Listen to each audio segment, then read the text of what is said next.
Melody gets a cancer diagnosis. Boy, and if I could take back those first 12 hours. She gets the call and she has to call some girlfriends. We talk a little bit about it. And our interaction was, let's just put it this way, I felt she needed to be alone, so I slept in another bedroom that night. When Deep Love is mentioned, immediately the variety of people that are a volunteer, or even myself, I just fall into this trap, which is that Deep Love is an organization. Deep Love is a ministry. Terms that we've really invented in the last few hundred years within especially the western side of the world, where all of a sudden we hear a church and then we associate it with a place. We realize that others, the body of Christ, those that are listening right now, would hopefully learn what Deep Love is, which is an ask, it's a call, it's a reminder that they are surrounded by opportunities to love deeply, love well, and love authentically. What's up, y'all? This is Chase. This is Raul. And welcome back to the Deep Love Podcast. And with us today is a close brother, a great friend, someone who's been one of the wisest men that we've known over the course of the last several years, for Raul, close to a decade. Yeah. And Mitch is a man who's lived so many lives in one, an entrepreneur, a sailor, a startup leader, a father, a grandfather, and one of the men who's helped build Deep Love from the start. Yes, essential board member. Absolutely. And let's never forget, can't be any of those, at least many of those, without being a husband. And that, in light of his story, is vital, considering what, especially one of the things he's navigated, startup founder, businessman, I think that's the one that falls right through the cracks. I mean, you can be a grandfather and even a grandfather, but when you fold in entrepreneur, startup, that terminology, it's usually that title that just goes right down the tubes, and you can see it because you have to be intimate with something, and unfortunately men haven't really learned to navigate. But let's get into that as well. But yes, I would say that I think is indicative, because that's something I've got to watch firsthand with him. And so for you, what would you say has it looked like to stay a son to the Lord in the midst of all of those different titles and roles and responsibilities? To stay a son. Wow. At times, the prodigal. At times, the loyal. Life journeys, it's the ebb and flow of life. And I had great parents, wonderful family, older brother, younger sister. And my dad in high school suggested, as you're getting older and you get into the workforce and go to school, if you start in high school reading 1 Proverbs a day and 5 Psalms a day and do it a month and do it every month, you'll be so far ahead of where you could be. Not ahead of others, just ahead in your walk, in your pursuit of a good life. And that comes from a dad who was an orphan. And again, that's interesting because both my parents had one parent, but those parents in that time frame couldn't take care of them, so they both ended up at an orphanage in Garland, Texas. And yet, they both had such wisdom. And, on the shoulders of giants is where I am. Just can't be grateful enough for the trails they blazed. My mom's still alive, 92. And in the last 4 years, she finally moved into a facility. And it's so wonderful because the staff always pulls me aside and says, your mother's smile and your mother's word and this and that. She's still serving and pouring into people at 92. And she's mentioned she's ready, but apparently he isn't for her because she's still reaching people. I want to get to, obviously, Mitch, because I've had this burn on my heart, and I obviously shared this with, and Chase knows this, the man, the husband, but the idea of a man that's, I would say, neck deep in this entrepreneurship into the levels that God elevated. I'm going to emphasize the Lord because he's sovereign, and he really, I believe you've acknowledged, is the one who did all of that. And so I love to navigate that. But let's go into the intro, like the genesis of Mitch, right? Like you kind of seeped a little bit in light of siblings and incredible parents. So walk us through on a concise fashion, just your upbringing, your journey, which then transitions into that. Because I'd love to know how we can reconcile this question of what do you do when the life that you believe you're going to begin to pursue, maybe on the neck of one proverb and 5 Psalms, collides with the life that God actually has for you to live. But we got to do that through the beginning only. So let's start wherever you want to start. So concise. I joke, I grew up under the shadow of the largest Baptist institution in the world. So Waco, Texas. We were in church. I have PTSD with chicken pot pie because it was Wednesday night meal. And I joke about being that recovering Baptist. But parents knew the discipline and the obedience of knowing where you're going every day of the week as a kid. That instilled foundations that still resonate today. And so from there, jumping into college, I was a competitive swimmer, planning on going to college to swim, had a detour because of a health situation. And that took up my first whole freshman year. So my freshman year was really my sophomore year. And that led to a 4-year degree crammed in 7.5 years. And part of that cramming was health, or part of the reason for that. But along the way, I start 2 businesses while I'm in college. Walk us through what that was and what that looked like. Well, even to jump back there, my mom was very focused on the in-the-box of life, education. My dad was like, life experiences are just as important as what's in the classroom. And so he encouraged my brother and I to have a yard service. And then from a yard service, I had cash, and I was a scout, and I saw in a magazine a windsurfer. I wanted one. I got the cash. Dad, he makes a phone call. Next thing I know, I'm at 16, the North Central Texas distributor for windsurfers in Waco, Texas. I got one, but I got 5. Now I got to sell them. So I'm in business. So he always encouraged that entrepreneurial spirit in me, whereas my brother took a different path, not entrepreneur. I mean, yes and no, he went and got an architect degree and license and everything, started his own firm. So that's entrepreneurial, but he's done that his entire life. Whereas, so fast forward through the sailing, competition, then headed to college, detour. Now it's time to get back to college. And again, growing up in Waco, I was supposed to go to A&M. Health took me out of there the next year.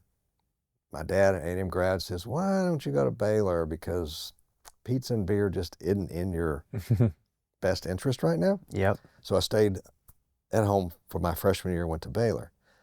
2 of the best college classes I ever took in my life were the Old Testament and the New Testament at Baylor. Some people may not say that, but it ignited something for me. And it was the professor. The characters of the Bible he just brought to life. But take that then with an offhand comment at the end of those 2 semesters to someone in Waco. Next thing I know, I'm moving to Bryan College Station to run a T-Shirts Plus franchise. T-Shirts Plus franchise. So mom and dad drag them to the bank, sign on the dotted line. I think I'm 20 at that point, or 19.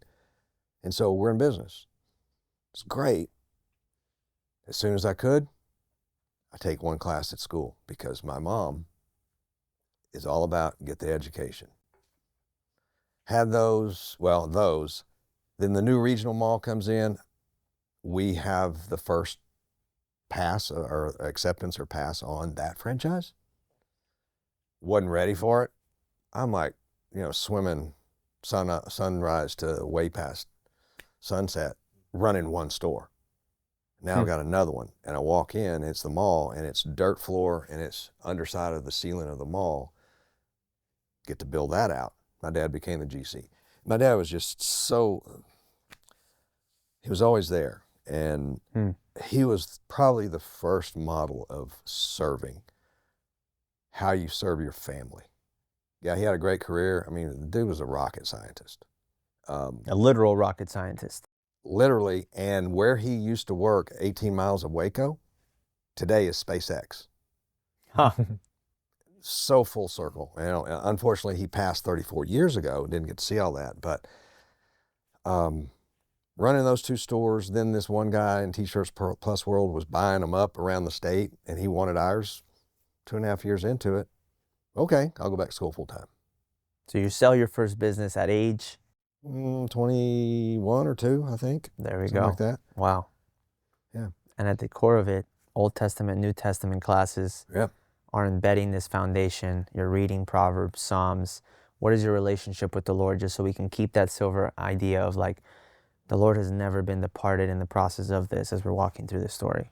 Not But yet. please, yeah. And maybe even connected to that, like what did identity look for you in that time? And was comparison a struggle at all? Because that's such a unique path relative to Well, a and lot that's of the people your beauty age. of it. It was so unique. None of my high school friends, no one I knew. Like I'm going to one class in college, and I'm running 2 businesses. That's I didn't have a comparison.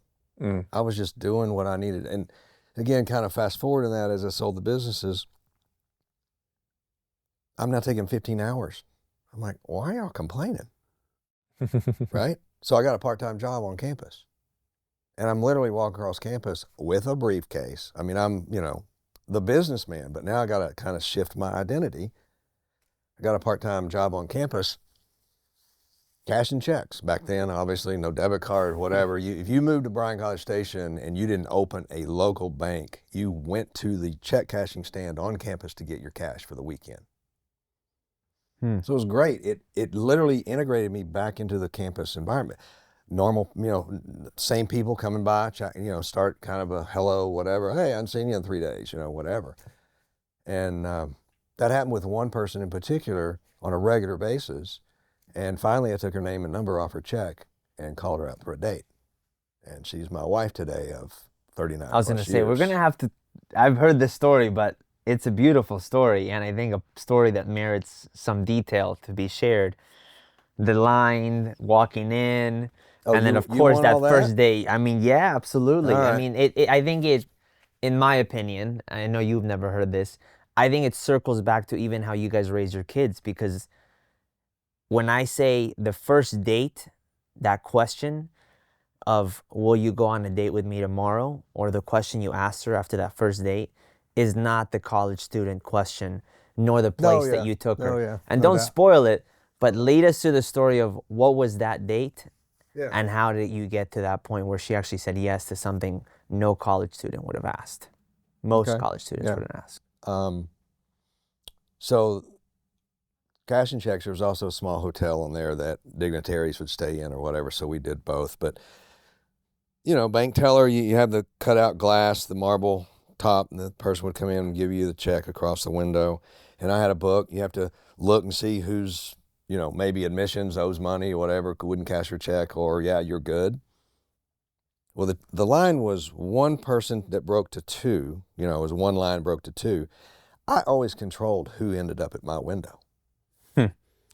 Oh, hurry up, you're good, go get it. Or, well, I don't know, I'm gonna have to take my time here. And then and so Melody always ended up at my window. And this one particular time, early in the summer, she'd never taken summer classes. I know now, but didn't know then. And she's there in a pair of shorts and a, summer top, whatever. And on that side of the glass, there's a huge AC unit. And when it cuts on, the wind that comes through those cutouts just engulf you. Her perfume came through. And I'm looking down and I'm like, so what are you wearing? And I literally could see her step back. And I didn't look up. She's like, pair of shorts and a top, you fool. I mean, that body posture. Okay. Now this, I don't know if we've talked about this, because recently we were sharing with some friend couples. And so this had gone on for the spring semester, now it's the summer. And I'm thinking, okay, take her name and number. I'm going to call her out. Call her up for a date. She's walking away, and she was getting cash to go to a sorority fraternity event. And she says when she got outside, just past the doors, she had this thought, God, am I going to marry him? So then I call her up the next week. Hey, this is Mitch from the check cashing stand. What do you want? I know my money's good. I'm like, okay, we got, again, a horse analogy, but I won't go there because her family had, came from, having horses and racing and whatnot. But I'm thinking, okay, here's one that's going to have to be, bronc and buck, right? So we had a dialogue and she agreed to go out. So we go out and, we do the normal college thing. I think we we went to a movie, saw Romancing the Stone. Wow. Right? And then, and out to eat, something to eat. So I'm taking her home to her apartment, saying goodnight at her door, and she's about to shut it. And I went, oh, and I'd taken a step away. I'm like, hey, you want to do something fun this weekend? And it was a couple days away. She goes, and she's thinking, because we talked, she knew I sailed, she knew I was a lake person, so she's thinking, we're going to the lake. I said, would you go to church with me? So after that date, I didn't know at the time. Now, she was ahead of me, but I'm walking away from the door after she said yes, and I'm thinking, I'm going to marry her. But I know I can't tell her that yet, because it'll scare her away. 8 months later, That's a lesson for those that are watching. Yeah. 8 months later, we reached the point where I knew she was ready to hear it, and she was ready to say it, so we did. 8 months later. I think that builds so much because there's something that rocks the boat at some point, which we're going to talk about eventually here. Yeah. And I want to obviously be aware of the time and all because there's so much to unpack. But take us as you can, as swiftly as you can, but, keep the viewer in mind in light of that entrepreneurial journey because it's core and innately to the ministry that God's given you to. I mean, you're still in it. You sell a business. You go through this journey through school, Baylor. Finally, I guess you get the grace to go to A&M, which is honestly where you meet your wife, right? Yep, but for the love of a woman, amen, the path would have been completely different. Exactly. And so now you're there, you got the ring to show it, and when does this new venture, and again, keep bringing in how the Lord is still involved in this, not just to say that, but because it's true. Yeah. And how that journey continues from an entrepreneurial, you sell that business, now you're working in this checking, cashing situation. Yeah, so I had those 2 retail stores, and the Lord put it on me that you need to know what it's like to have 30, 40, 50. I'm like, how do I do that? And I actually went into corporate America and went to work for one of the largest retailers out of downtown Dallas. And the competition of the Neiman family and the Sanger brothers. I went to work for Sanger Harris. And everybody wanted to go into the buying world. And I'm doing all my interviews, and I'm like, I need to be in operations. I want to go into operations. And they're like, you're weird. And you go back to what you said, comparison. I'm like, I'm just going the path I feel he's lead me on because I'm starting to identify gifts, desires that I believe he's given me. So I do. I start working for a VP of operations, a lady, and then a direct report. Anyway, I then pick up there. If I'd have gone to the buying world, I wouldn't have seen the locations. And I'm wanting to know how do you, infrastructure-wise, distribution. I ultimately end up owning all the non-profitable businesses of a retail store like that. Gift wrap, okay? It's pretty much a write-off. You just do it because you have to, right? Alterations. Gosh, I'm going blank on the other ones right now, but there were 4 or 5 that I ended up, quote, owning, and I turned all of them into profit centers. So how do you get to the point where you go from working with Sanger and then... Not owning them as in myself. Got it. Owning them as having responsibility because I proved to my direct report and the VP, this guy knows more than what we thought. Let's just turn him loose. And interesting, right? If you go into, I don't know who goes in a department store these days, but back in, we're talking mid-'80s to 90s, you go into a department store and you buy something, you want it wrapped, you go, I'll take number 7, like 12 offerings. It's this color wrap, this ribbon, that's what you get. Actually discovered and brought in redesigned every gift wrap department in this retail chain to hanging papers throughout this one area with all these ribbons, with all these add-ons. And so when you could pick and pick and pick and go to the front, and they would wrap what you wanted. Mm-hmm. Revolutionized, and it then went across the department store landscape, right? Mm. Just because it's like, again, you know me, think about the stale gift wrap offering that was there, and then I bring in my Kodachrome perspective, and that's really what it was. Yep. So I do that, and then Melody and I get married. She's living in Houston at the time. I'm in Dallas and doing long distance, Southwest Airlines. Gotta love them. We get married. She always wanted to work for Neiman Marcus. Mm. I'm like, okay, and there's merger talk with Sangers, with Foley's. I'm out of retail. You're in. So she comes in, and I just have to say this about her. In college, she interviewed for the buyer thing and didn't get accepted, whatever. And we get married, she moves up there, she goes and interviews. They don't accept her, but she gets a job as a clerical for a VP in the buying world. Does such a bang up job. He doesn't want to recommend her for the buying program. So she gets a peer to do so. He kind of got pissed because he was losing somebody, but she goes on, gets in the class, graduates number 1. Mm. Don't ever let somebody hold you back. She had a career there until our 3rd child. That's when she stayed home. So she's been home for 27 years now. Mm.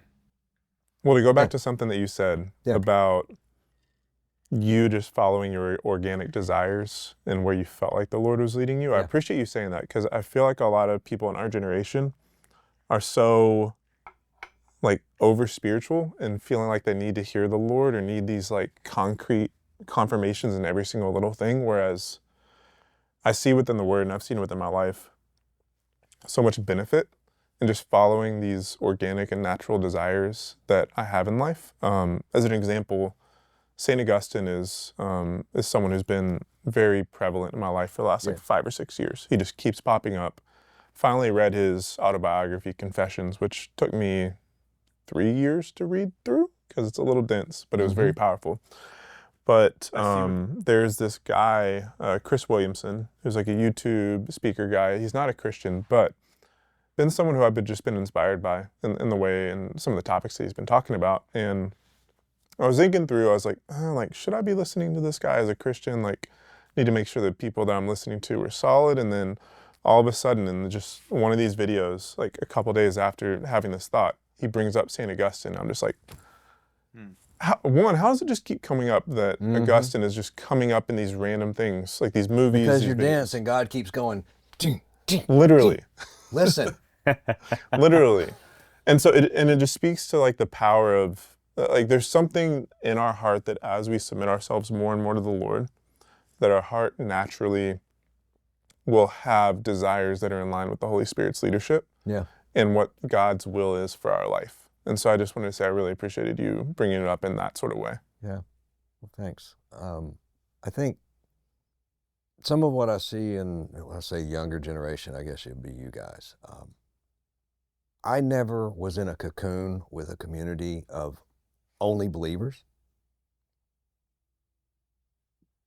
And so was I at risk or at peril being in the world? Yeah. That's where I go back to my parents. Just, can't be thankful enough for them. Mm-hmm. Yeah. Did I falter? Yes. But being in that cocoon, you're not sharpened. It says iron sharpens iron. It doesn't say Christian iron sharpens Christian iron. And we can all go find examples of non-believers who use Christ principles to be wildly successful. Mm-hmm.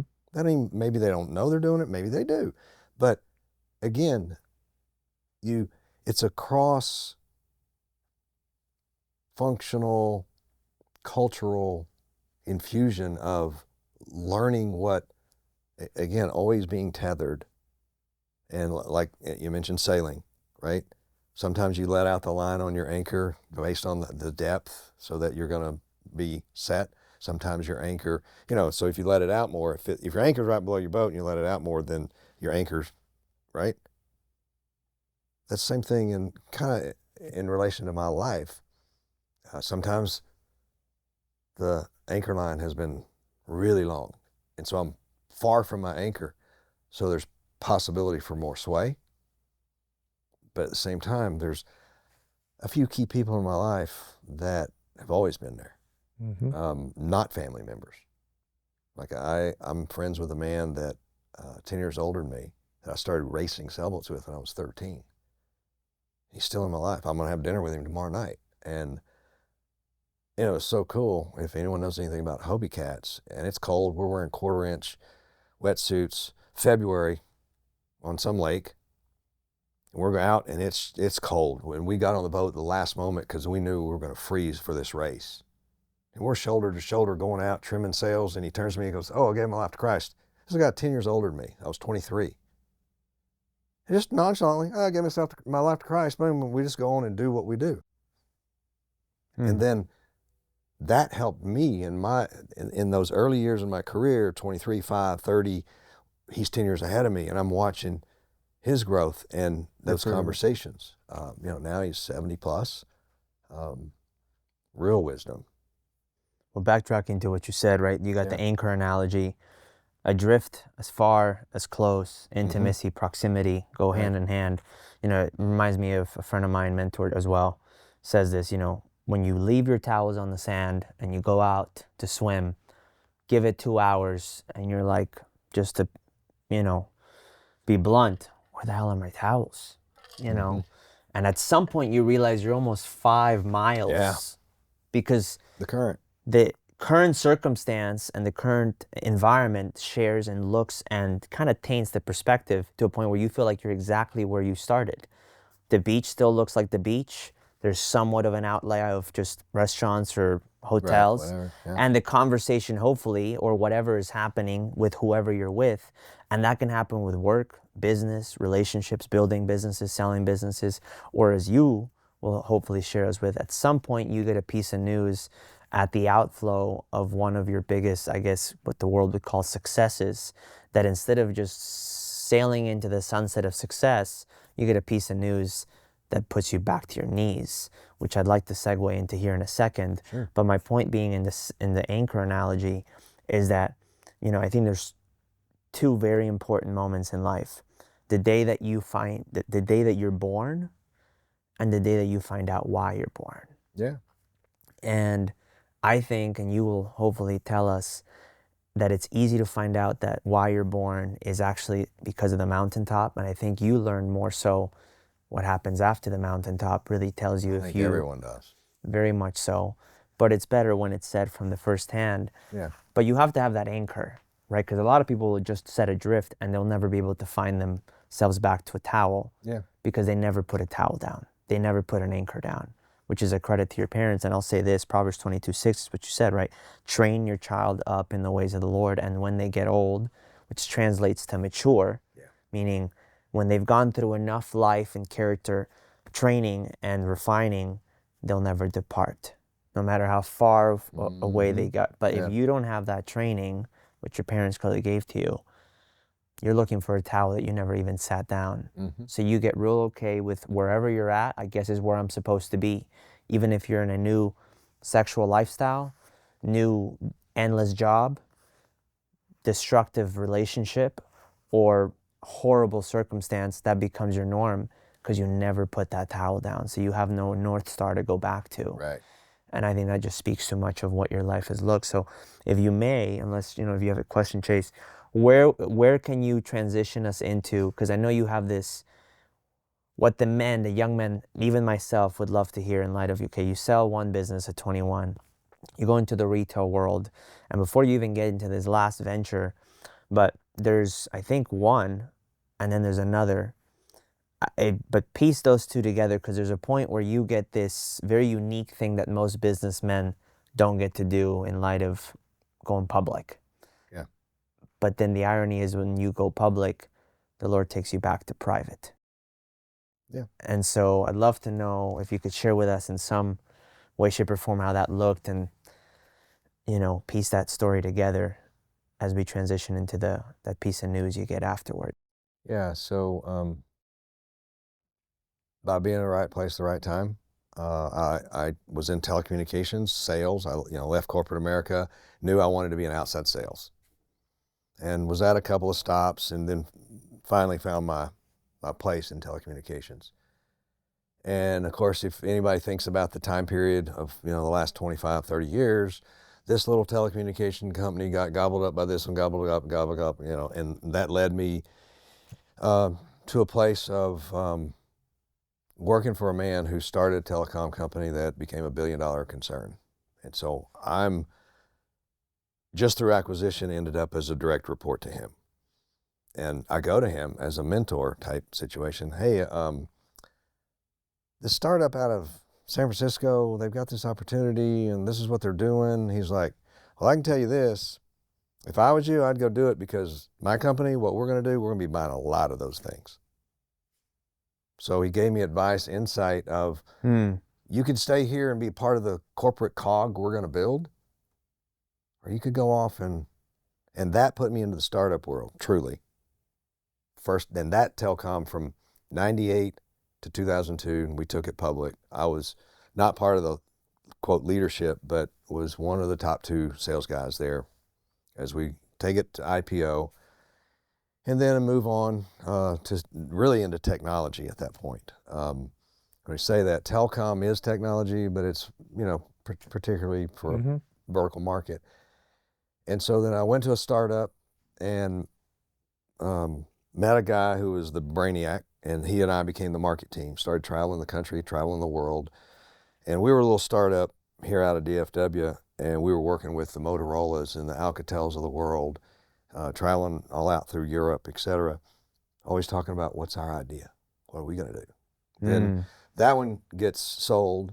We move to another one together with leadership team, and same thing. We're kind of doing the same thing over. And then finally there was a little event. The iPhone had come out, and all the business press was like, this will never be a BlackBerry-ish type whatever. And I'm like, man, I'm really curious about this phone, and it's time for my second daughter to get a phone. Wife says, do not get that. I'm like, I got to get that so I can play with it at home and see how. Anyway, that led to an idea to start with my co-founder our own startup. And that put us into writing algorithms to identify within images and video to identify. But share the story on why you did that, because it's indicative, it's comical, but I think real, right, to how a business comes. It doesn't like, well, I was looking at a Forbes magazine and I was wanting to disrupt the industry. No, it was personal to you. And that's truly, I look back on my life and I see gaps. And if I think technology can solve that gap. So to your point, second daughter has the iPhone. She comes home from a school play, plugs it in, goes upstairs. 10:15, I'm walking through the kitchen and it's vibrating. I turn it over and went, oh, wrong, delete. Johnny had sent an inappropriate text message and image. So I'm looking on the internet, and then come up with the term sexting. There's no example in America of sexting at this time. What time is this? What year is this? 08, 09. Okay. Wow. And there was in London and UK, it was starting to kind of happen. So I call my resident smart guy the next day. Literally, I'd say the smart guy. I would come home and tell Melody, I know what it's like if I lived in Edison's time, Watson's time, Einstein's time. If I was just a little grunt working in their lab, I know what the presence of genius is, because this guy I worked with is that. So I call him, and he literally, I don't know if y'all remember, but we used to get business cards making sales, and then you'd put them into a Rolodex to turn them by alphabet, right? It's all digitized now. He literally built a model almost overnight to load in images and they just flip, and our algorithm would pull out the ones that had nudity in them. That got us funding. Wow. You know, from Facebook, PhotoBucket, Yahoo. Then we did some stuff on Madison Avenue with advertisers. So basically it was image recognition, and all from a personal experience. Want to solve this experience. We're, again, you know, not everything was rosy in the startup world. So my telecom background, we started working with AT&T and Verizon, and we're building something for them to put into their network to stop photos from being shared, right? We're looking at massive dollars of happening, you know, big contract, you know, our valuate, all that stuff was exciting. And then over the top, if y'all know what that means, hit the market. Snapchat. It's going to be delivered on the phone, but it's not going through the telephone network. It's going over the internet. Now the telephone network realizes we can't come out with a parent, child, whatever phone, what we call that? Parent. Control. Yeah, I hate that word. Yeah, I know. But I don't say hate. That's just anyway. So they were going to, we're working with Apple and Samsung to come up with a parental approved phones for their child to protect them from content that didn't need to be coming there. And that business model dissolved overnight. So anyway, but we're working with the Facebooks of the world, all these companies that are accepting photos to the cloud to distribute them and display them. And at the time, they were doing what's called human moderation, sending it overseas, having people look at screens, going check, check, X, check, check. Think about the psychological impact on somebody doing that 40 hours a week, right? So anyway, we automated that and turned that into a business. And again,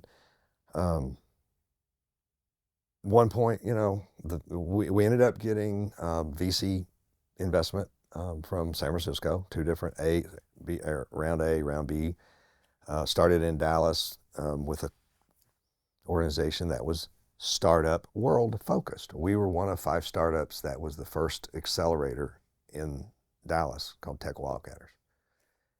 And that literally put me immersed into the startup world, right? And was involved with that for 10 years because we ran the company, built the company, and then had an M&A with a Canadian firm. First quarter of 2018. And this leads us into, okay, I'm looking around, what am I going to do? Because I'm a young man, and not that did not get any generational walk away money from that. It was a great 10-year run. There were hard lessons. The success of it was the tenure of what we did, because it was not a financial success by any means.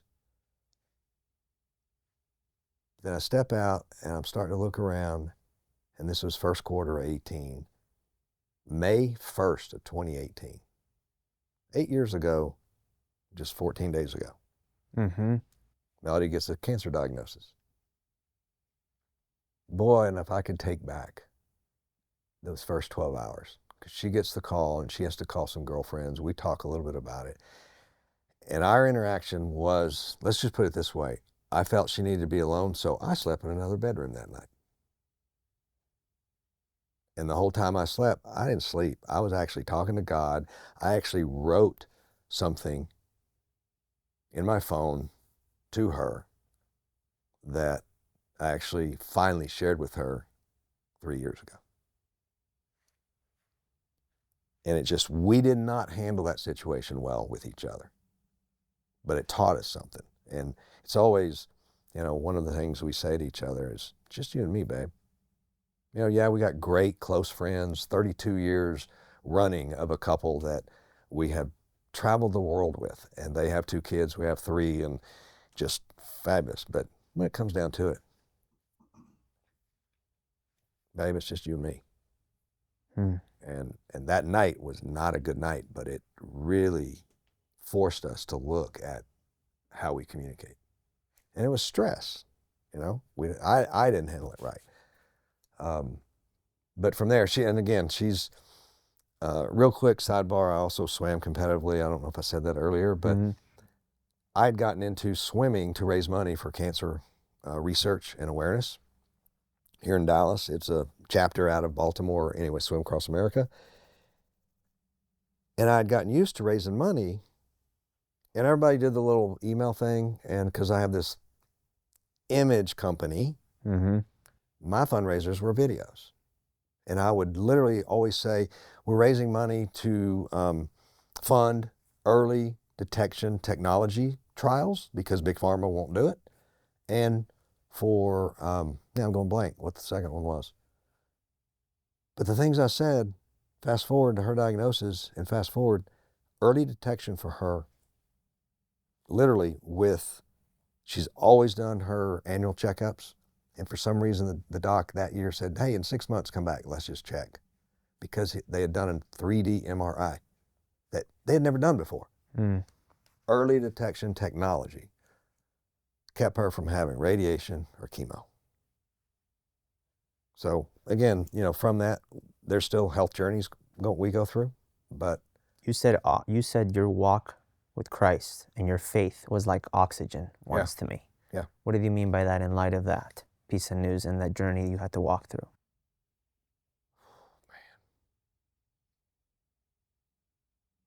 In all the travels I was doing, and I got it with me now, my small NLT Bible, notes I can go back to and read from 2003, 2012, etc., just in in the margins, what I'm rereading now. And it takes me back to that place, and it reminds me, it's like testimony, right? You look in your rear view mirror and see where God has been so good. He's come through. I said something earlier about losing my dad 34 years ago. When he entered into a health journey that ultimately was a disease very rare that should have taken 2 years to manifest and take his life. It was a 12-week span. I just lost a job, a sales job. I can look back now and know God prepared what he prepared for me to be there for my mother, to walk those 12 weeks, drive her, go to this, go to that. It's like, the job can wait. Here, go back now to Melody. I had stepped out of what I was doing career-wise. I started going, there was not one appointment I did not go on. And I was there with my phone taking copious notes. And that led to me identifying a gap. So I started a healthcare company, started an app to help with patient records, because you go here, you go there, and the records are everywhere. We basically did something to hoover all the patient information into your phone. So then it's all right there. But again, it's because of this experience I'm having, and I'm taking notes, and I'm like, wait, this is just, again, I was an irritant to the medical staff because, oh wait, that's not what, the last month when we were here. Yeah.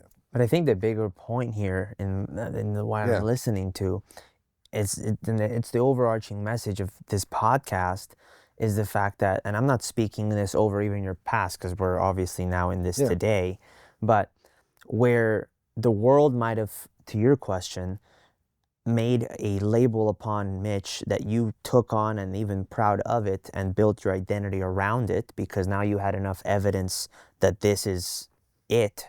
Businessman, entrepreneur, let's call it startup, expert, fill in the blank, these labels just get started and you are like chewing on them to a point where it's like, yes, this business gets sold, M&A situation, etc. For those that don't know what that means is mergers and acquisitions, meaning someone acquires or merges with another business.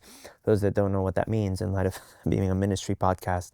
But in light of all that, it's easy for you to transition to that, out of that, and all of a sudden say, okay, where's my next shot of dopamine through the identity I have? Yeah, and where it was serving Melody.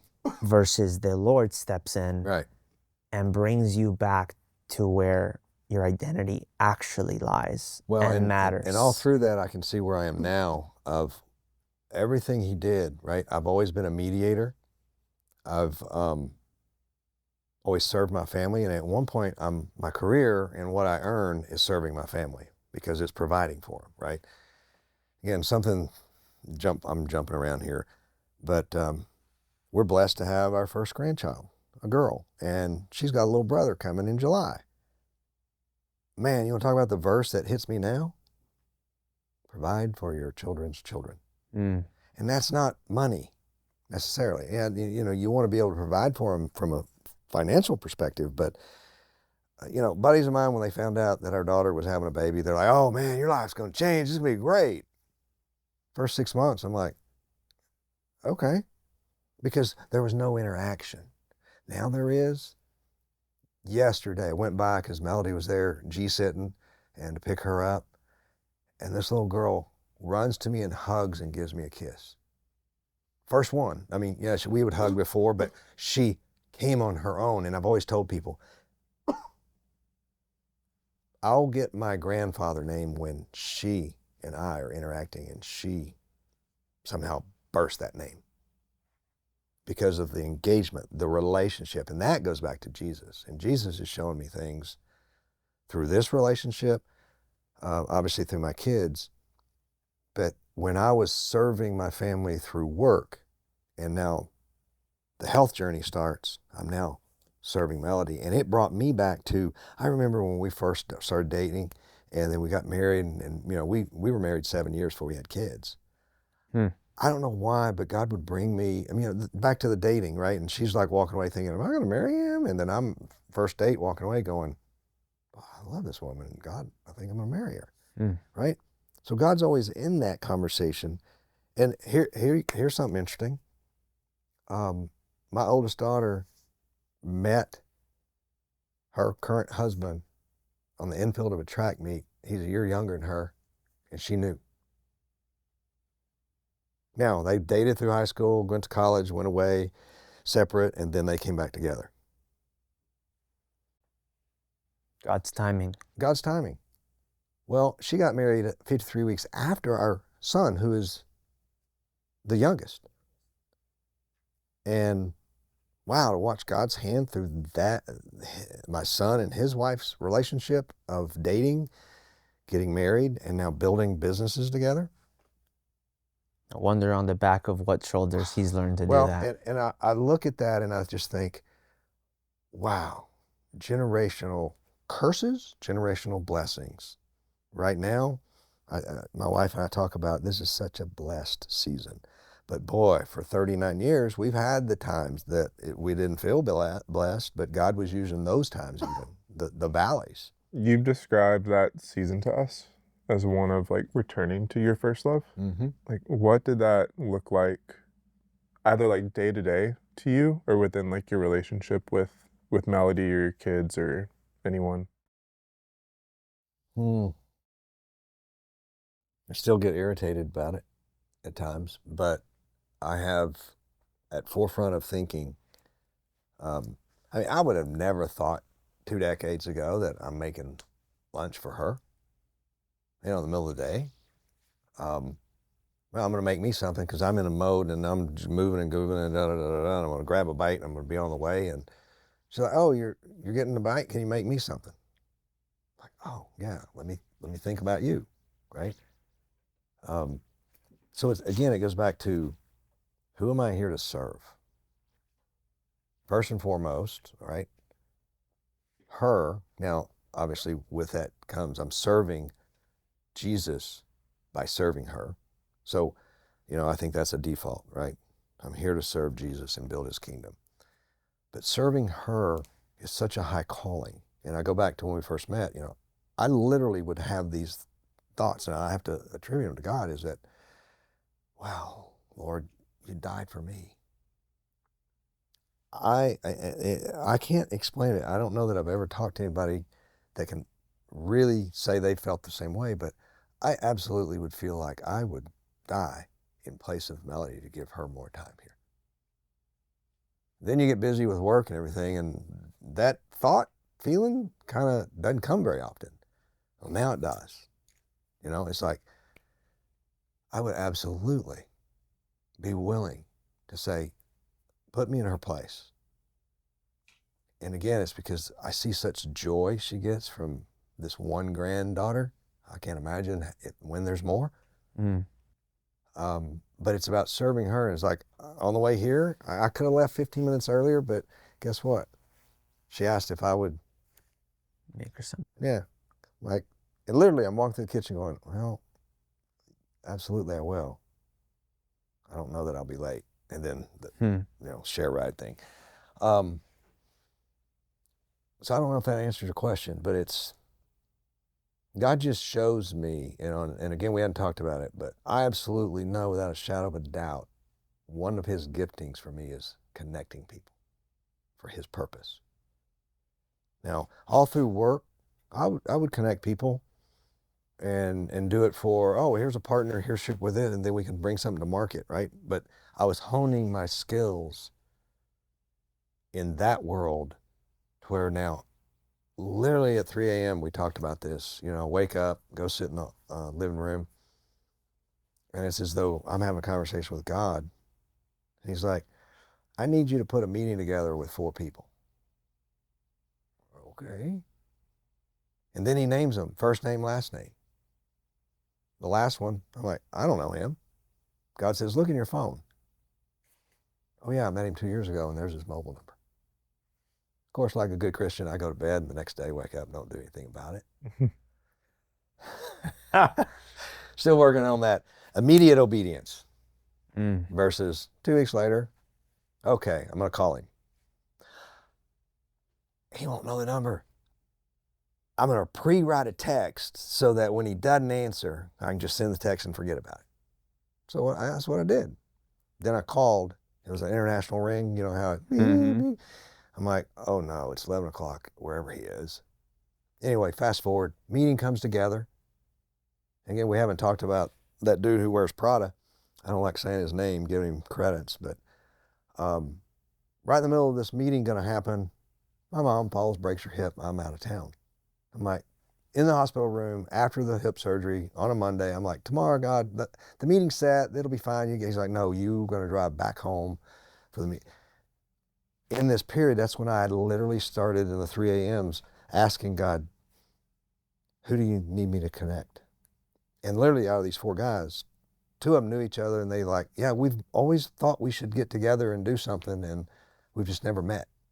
What did God do? He used me to make that connection, and that has blessed the kingdom. Ultimately, you're serving him. Absolutely. You're not serving 4 people. No. You're not exploiting your gift to leverage something. But yet on the same side, right? Everything I do in his service is for him. But when I serve Melody, I'm serving our 3 kids. I'm serving the G kids. And man, when I'm in that mode and I'm connecting, I'm having phone conversations, having lunches and things, that's those spiritual highs that you can't stay on, but you sure want to. You want to do everything you can to try to stay up there, because it's just, this week, I put smiles on Jesus' face.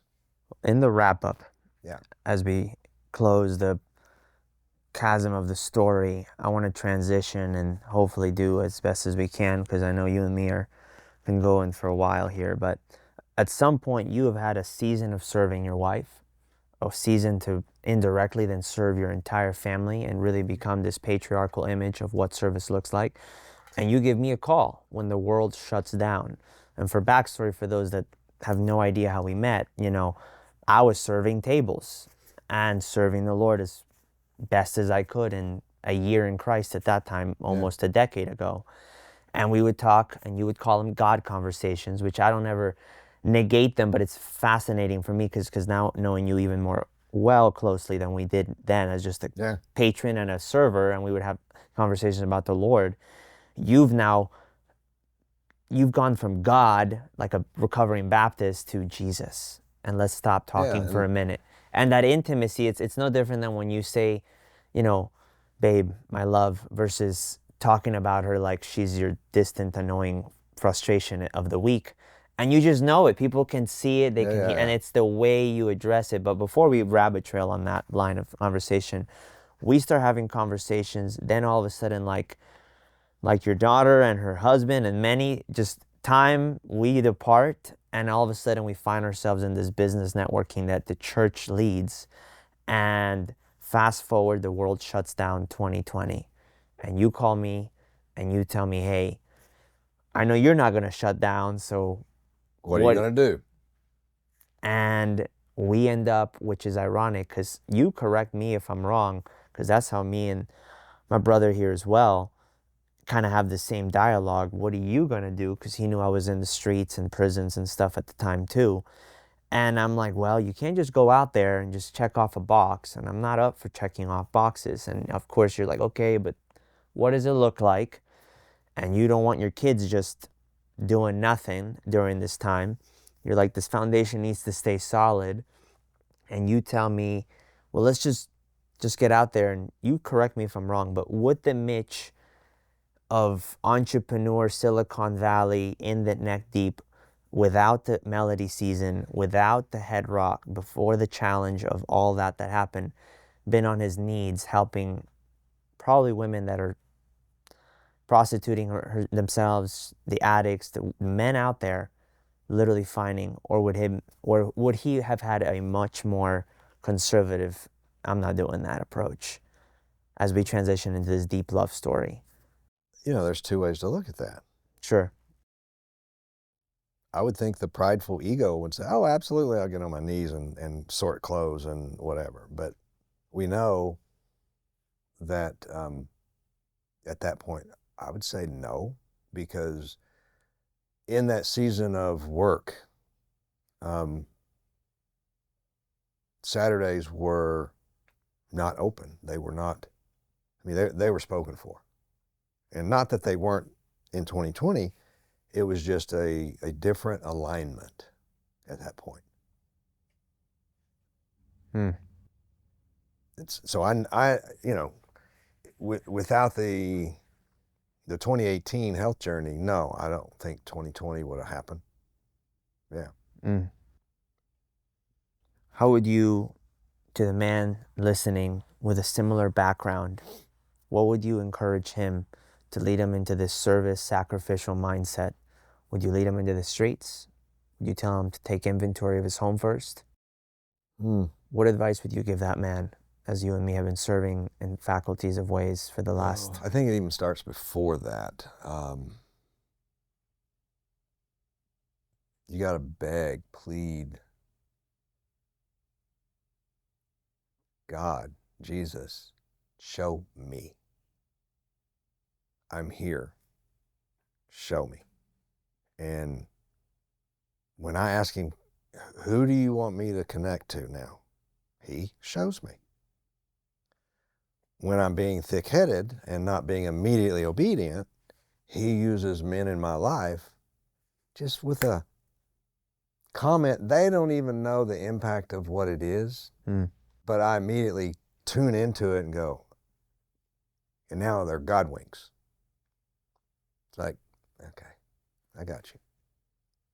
So I would say to a man, ask him what he wants you to do. And then if it's serving your family right there, or if it's going to, you know, the unsheltered of the streets, because everybody has a father, and with a father you have a home. So there are no homeless.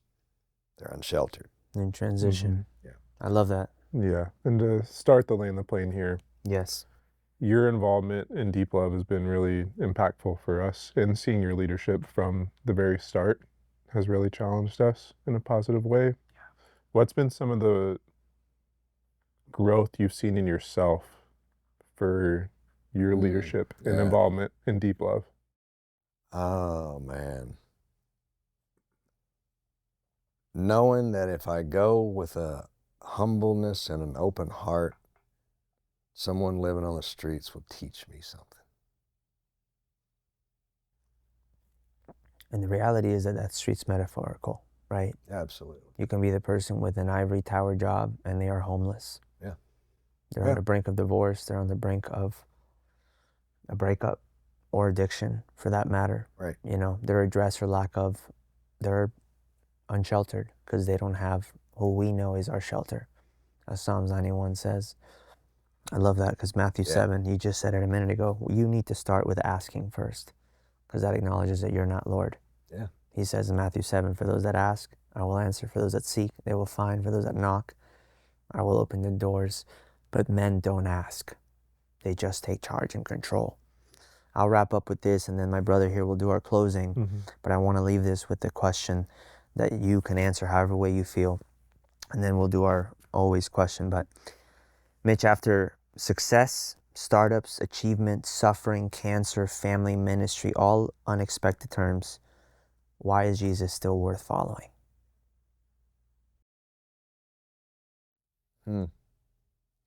Because I'm not like the Italians and I haven't ripped my rearview mirror out. I can still see in my past and God's fingerprints all over it. That's beautiful.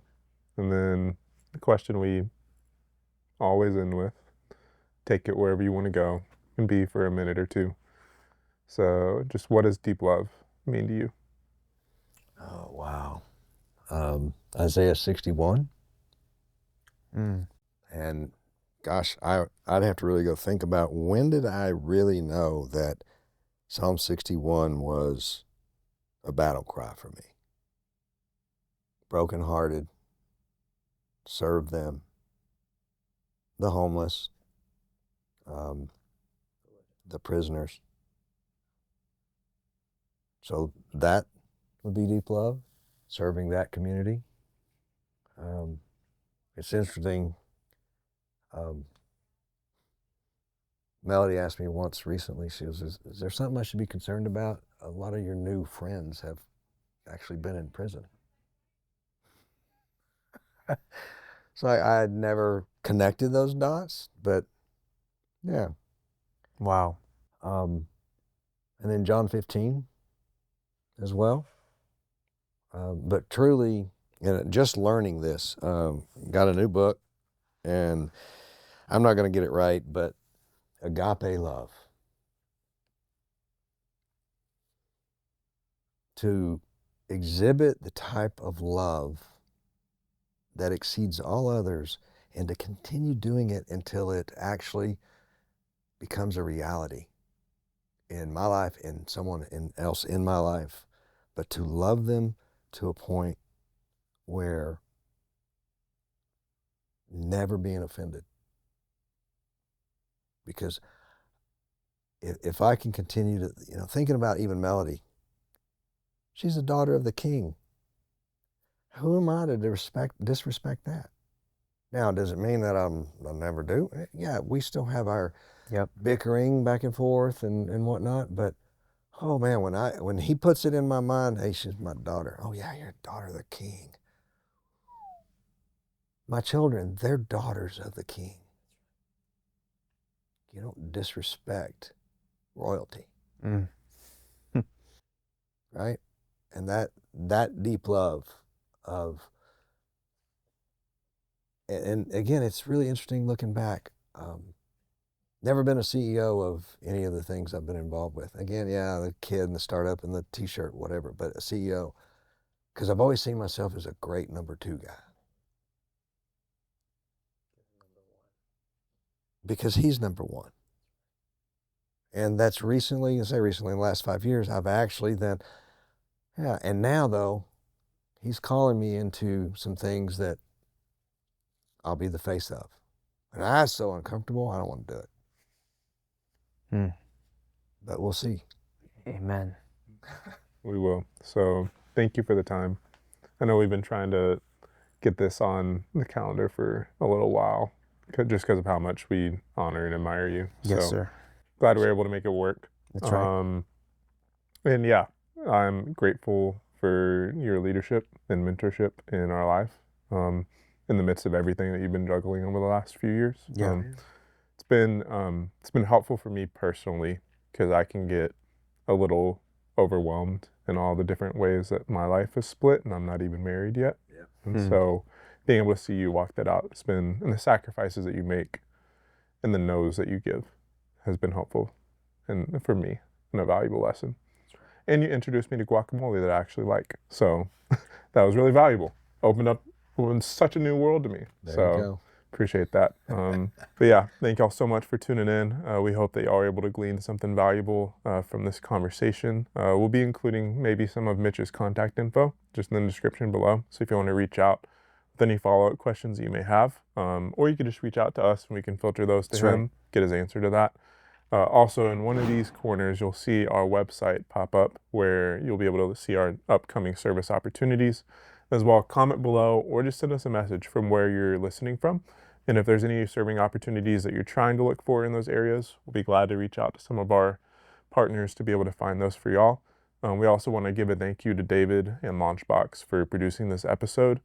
And anything else that I'm missing? Yeah, just please comment in how this story, this testimony, this conversation resonated with you, and what kind of conversations you would like to see in light of the body of Christ being the echo chamber for Christ himself and the story he wants to portray this world. So share with us, share this. Of course, subscribing is the cheapest and easiest way to support what the Lord is doing through this, and communicating with us how it's impacting you as you're watching and giving us your time.